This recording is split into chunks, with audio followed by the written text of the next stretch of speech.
Renungan Tetes Embun.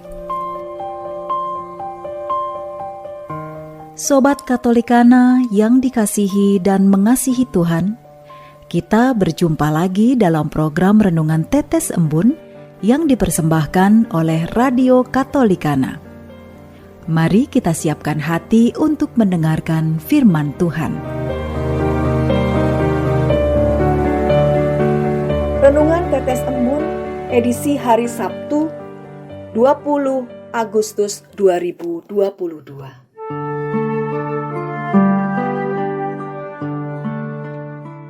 Pelayan yang rendah hati dan profetis. Inspirasi kitab suci diambil dari Injil Matius bab 23 ayat 12. Siapapun yang terbesar di antaramu, hendaklah ia menjadi pelayanmu. Barang siapa meninggikan diri akan direndahkan, dan barang siapa merendahkan diri akan ditinggikan. Sobat Katolikana, sebagai seorang guru agama di sekolah menengah atas, saya seringkali membebani dan meracuni anak didik saya dengan ajaran-ajaran dan praktek agama yang kadang saya sendiri sering lalai dalam mewujudkannya. Saya kadang pandai mengajar, namun sulit dalam memberi teladan. Kadang saya juga menjadikan pengetahuan agama untuk berbuat sesuatu yang menyenangkan pribadi saya.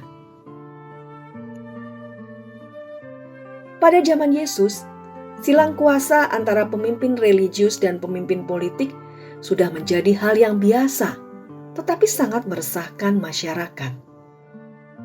Mereka menjadikan agama sebagai tameng untuk menindas rakyat.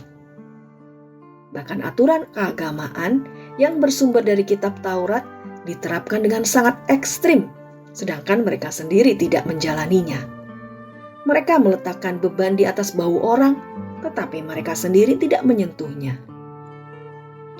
Praktek ini dikritik dan ditentang oleh Yesus, sebab ada ketidakseimbangan antara kehidupan sosial dan kehidupan religius yang mereka jalani. Ada kesenjangan yang sangat jauh antara kontemplasi dan aksi. Mereka merintangi orang-orang untuk memasuki pintu kerajaan surga yang diwartakan oleh Yesus, sementara mereka sendiri tidak mau masuk ke dalamnya. Itulah sebabnya Yesus mengecam mereka sebagai orang yang munafik. Melihat fenomena ini, Yesus menasehati para muridnya agar jangan meniru model kepemimpinan yang diterapkan oleh para pemimpin Yahudi dan orang Farisi. Para murid adalah orang-orang yang berasal dari latar belakang sosio-religius tersebut. Yesus membentuk sebuah paradigma kepemimpinan yang baru kepada para murid, bahwa sesungguhnya menjadi pemimpin berarti menjadi pelayan bagi sesama. Para murid dibentuk sejak awal oleh Yesus karena kelak mereka akan melanjutkan misi yang telah dimulai oleh Yesus di dunia.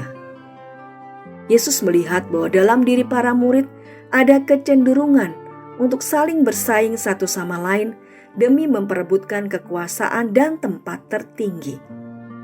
Sikap seperti inilah yang tidak disukai oleh Yesus. Model kepemimpinan yang ditunjukkan oleh Yesus adalah pemimpin yang rendah hati, tidak korup, dan tidak menindas orang-orang kecil. Di zaman ini, masih banyak kita jumpai praktek-praktek demikian. Hampir semua pelaku korupsi yang mencuri uang negara merupakan orang-orang yang beragama. Kita diajak oleh Yesus untuk berani melawan praktek-praktek tersebut, untuk mewujudkan kehidupan bermasyarakat yang adil dan makmur. Apa yang dilakukan dan diajarkan oleh Yesus merupakan aksi provokatif bagi kita para pengikutnya untuk berani memperjuangkan hak-hak orang kecil yang seringkali suara jeritannya tidak terdengar karena ditindas oleh sistem sosial politik yang menyudutkan mereka di ruang publik. Beranikah kita? Marilah berdoa.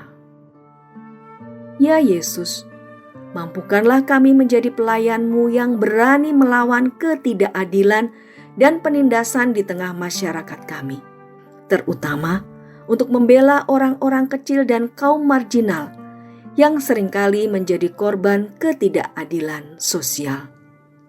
Amin.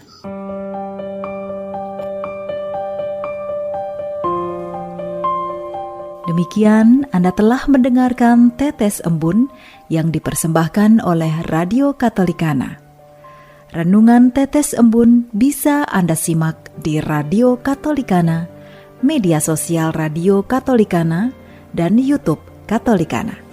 Terima kasih dan sampai jumpa.